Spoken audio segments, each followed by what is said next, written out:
Hi, I'm Leonie and welcome back to my channel. I've just done a major makeover on my kitchen that is not only budget friendly, it's also renter friendly too. And if I do say so myself, I think it looks amazing. So if you'd like to see how to take your kitchen from drab to fab, then just keep watching.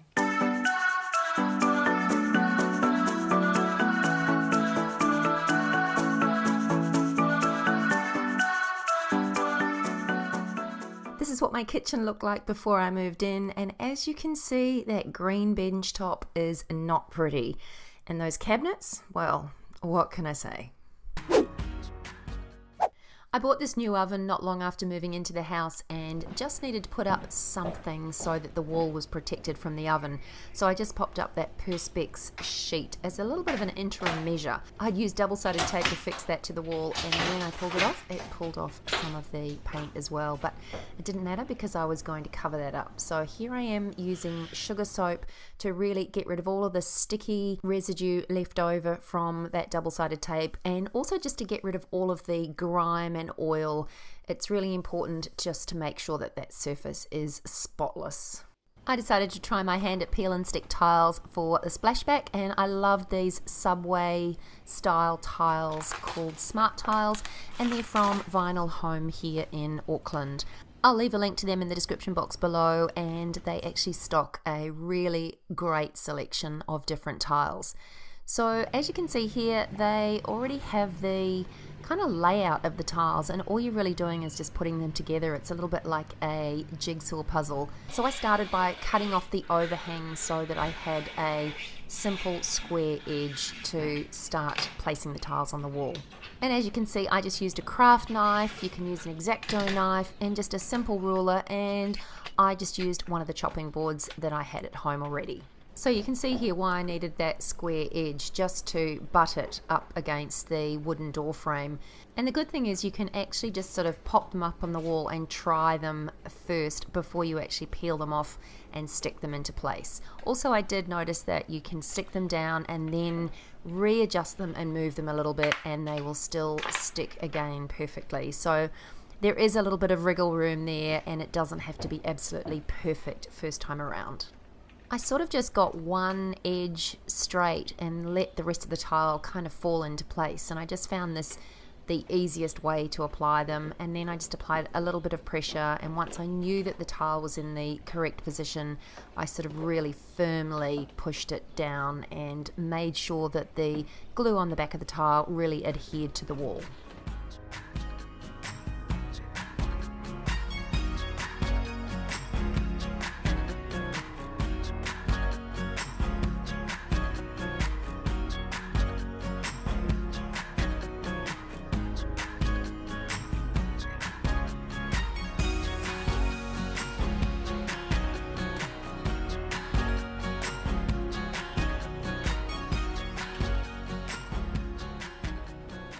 With the tricky areas like tiling around the power sockets, I just used the backing paper from one of the tiles and used that to cut out a template, and then I just popped that template on top of a new tile, and I knew exactly where to cut the hole to allow for the power socket. This was just a really easy way to make sure that the tile was perfect. This project took me about 2 hours in total, and I'm absolutely delighted with the final result.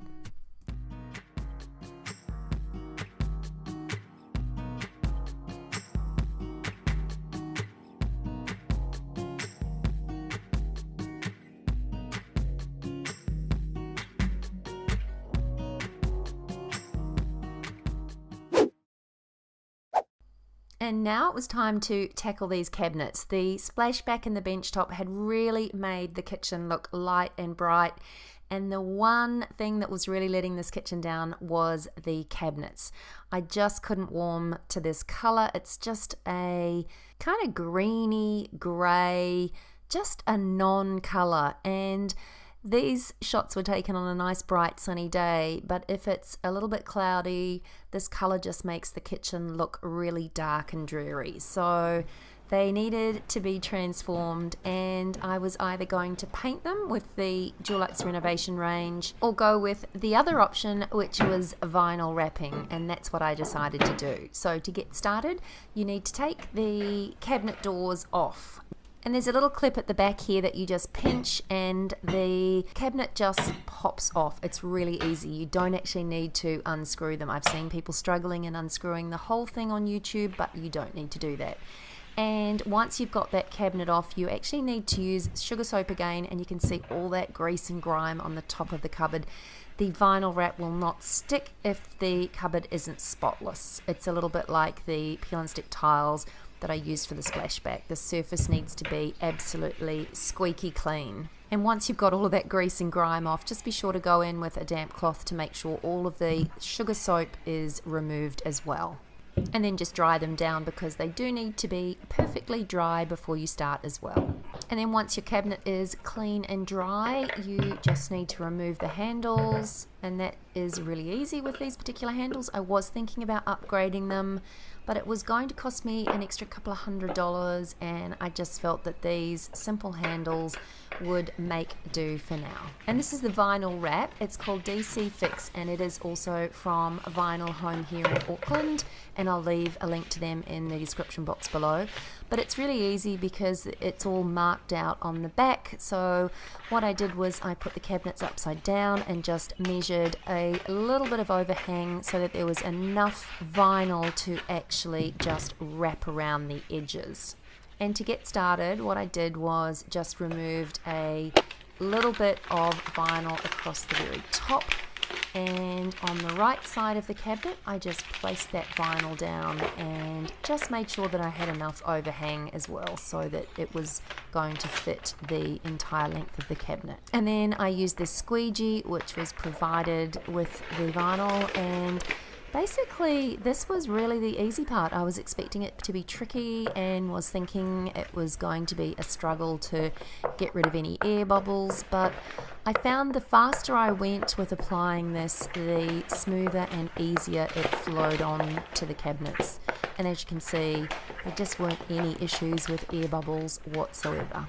The corners proved a little bit of a struggle at first, so I did have a bit of a trial and error with making sure that these were right, but I found this the easiest way. So it was a little bit like wrapping a Christmas gift, and I just cut a little slit in each side so that I could pull an entire side up, and I also used that little extra edge to wrap around. I just figured it needed a little bit of extra durability on the corners.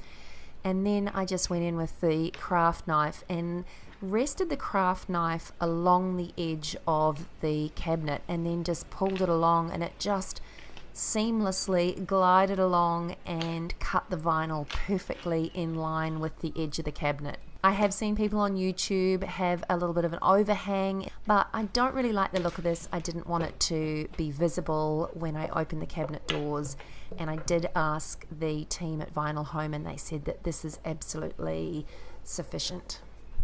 And then it was time to put the handles back on, and I just made a little hole. I could feel and sort of see an indent where the holes were under the vinyl, so just made a little hole using a pen so that the screws could go through really easily and not sort of lift up the vinyl as they were going through. And then I just reattached the handles, and the door was ready to put back on.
Okay, so now it's Monday and I've just got home from work, and after spending quite a bit of the weekend working on the kitchen, it was super exciting getting home and kind of seeing things through fresh eyes. And I now know what I need to do next, and I just wanted to kind of show you where I'm up to and give you a little bit of a progress report.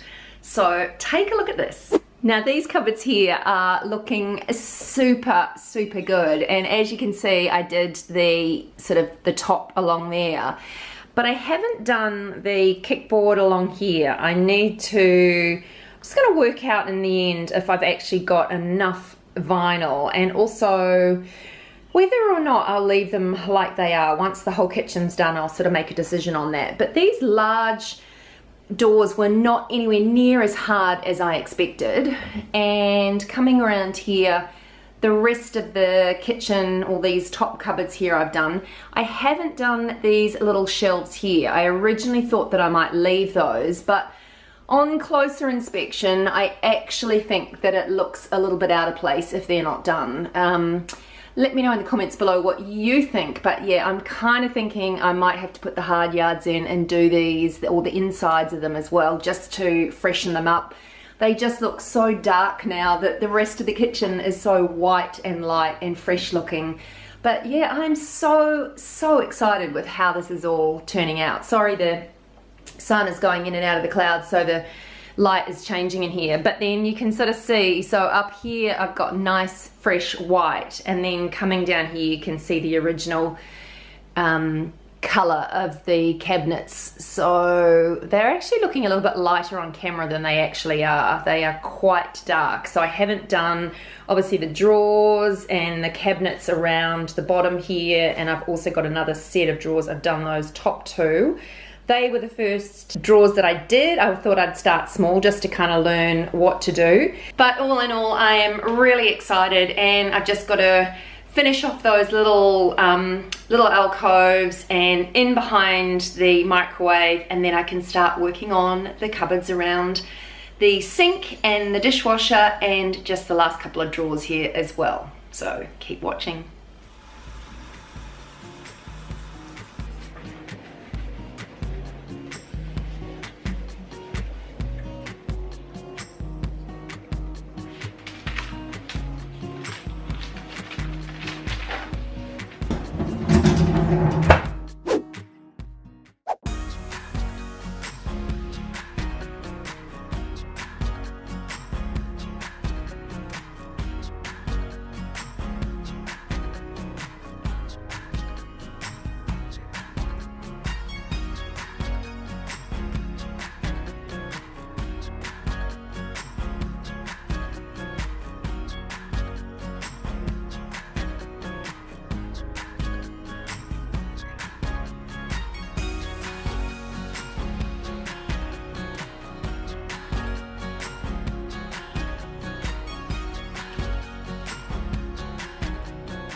Anyway, that's it from me today. I hope you enjoyed this one. If you did, please give it a thumbs up. Let me know in the comments below if you'd like to see more makeover type videos like this one.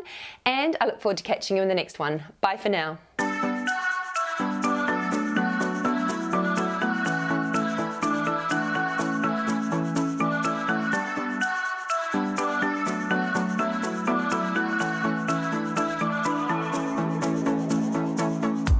This time